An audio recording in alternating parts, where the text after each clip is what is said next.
Vous avez probablement entendu parler de nombreux succès dans l'automatisation industrielle. Mais qu'en est-il des projets qui échouent? Pourquoi certaines initiatives prometteuses ne parviennent-elles pas à atteindre leurs objectifs?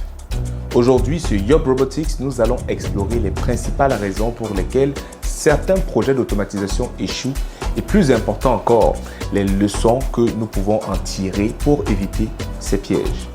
Si vous êtes impliqué dans l'automatisation ou envisagez de l'être, cette vidéo pourrait bien vous faire gagner du temps, de l'argent et bien des tracas. Restez donc avec nous pour découvrir comment assurer le succès de votre projet. L'une des principales raisons pour lesquelles les projets d'automatisation échouent est une mauvaise planification dès le départ. Trop souvent, les entreprises se lancent dans l'automatisation sans avoir défini clairement leurs objectifs, leurs attentes et surtout sans avoir évalué correctement les besoins spécifiques de leur production.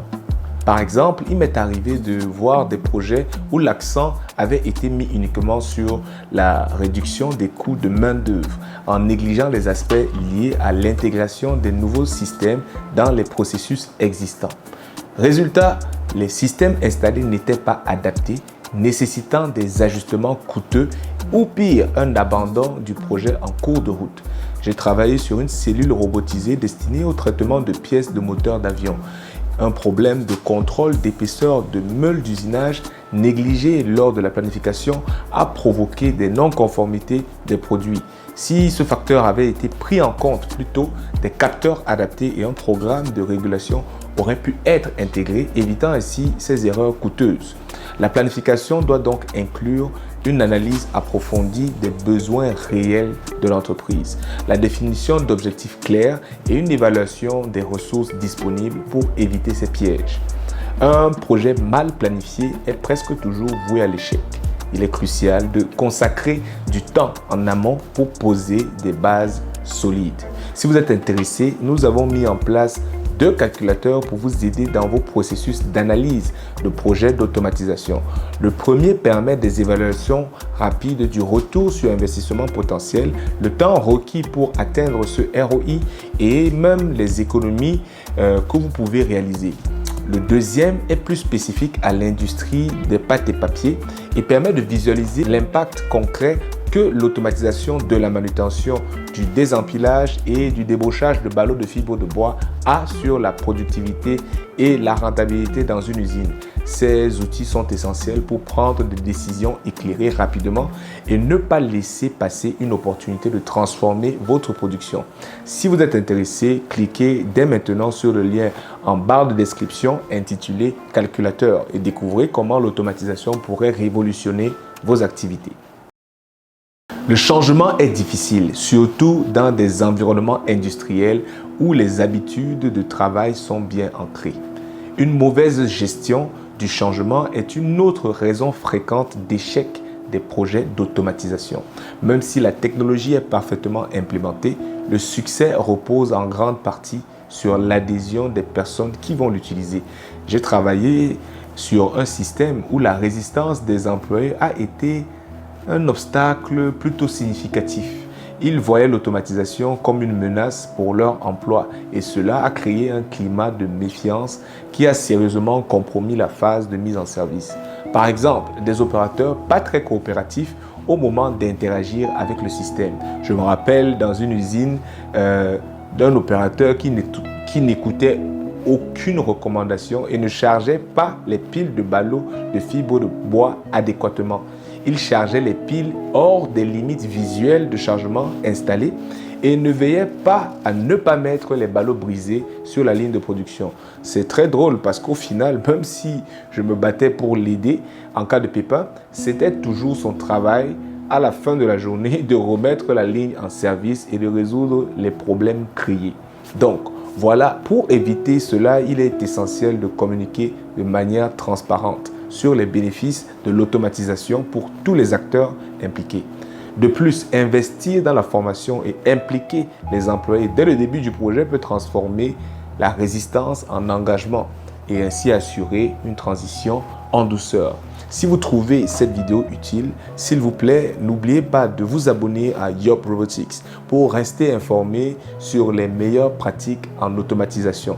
Avez-vous déjà été confronté à un projet d'automatisation qui n'a pas atteint ses objectifs? Dites-nous en commentaire quelles leçons vous en avez tirées. Avez-vous déjà ressenti cette pression de vouloir tout réussir dès le premier jour? C'est un piège classique qu'il vaut mieux éviter et qui nous emmène en fait sur un autre facteur d'échec, la fixation d'atteintes irréalistes. Nombreuses sont les entreprises qui s'attendent à des résultats immédiats ou à une automatisation complète et parfaite dès le premier jour. En réalité, les projets d'automatisation nécessitent du temps, des ajustements et parfois même des phases d'échec avant d'atteindre une performance optimale. J'ai eu un cas où un client s'attendait à ce que son système automatisé fonctionne à pleine capacité dès le premier jour, sans aucune période de rodage. Je ne sais pas si vous vous en rendez compte. Lorsque cela n'a pas été le cas, ils ont rapidement considéré le projet comme un échec. Alors qu'avec un peu de patience et des ajustements mineurs, le système aurait pu atteindre les objectifs visés. Après, il faut souligner que son ancien système, qui était en fonction au courant des 20 dernières années minimum, lui a permis de générer des bénéfices de plus de 2 millions de dollars sur les dernières années d'opération. Je peux alors comprendre le stress et l'envie de rapidement atteindre les performances que l'ancien système réussissait à fournir, mais ça prend du temps et des réglages. Il est donc crucial de fixer des attentes réalistes en prévoyant des phases de test, des ajustements et des améliorations progressives. L'automatisation est un processus, pas une solution miracle instantanée. Le succès d'un projet en automatisation repose également sur une collaboration étroite entre toutes les équipes concernées. Ingénieurs, opérateurs, techniciens de maintenance et direction. Un manque de communication et de collaboration peut mener à des malentendus, des erreurs de conception et des conflits internes qui peuvent compromettre tout le projet. Des projets échouent souvent parce que les ingénieurs ignorent les retours des opérateurs qui, eux, connaissent le terrain et les réalités quotidiennes de la production. Quelle solution alors adopter? Bien, je pense qu'on pourrait par exemple mettre en place des points de communication réguliers, impliquer toutes les parties prenantes dès le début du projet et s'assurer que chaque équipe comprend son rôle dans le processus global. Une bonne collaboration est la clé naturellement pour anticiper et résoudre les problèmes avant qu'ils ne deviennent insurmontables. Voici un très bel exemple. Je vous parlais plutôt de cellules robotisées dans une usine de fabrication de moteurs d'avion.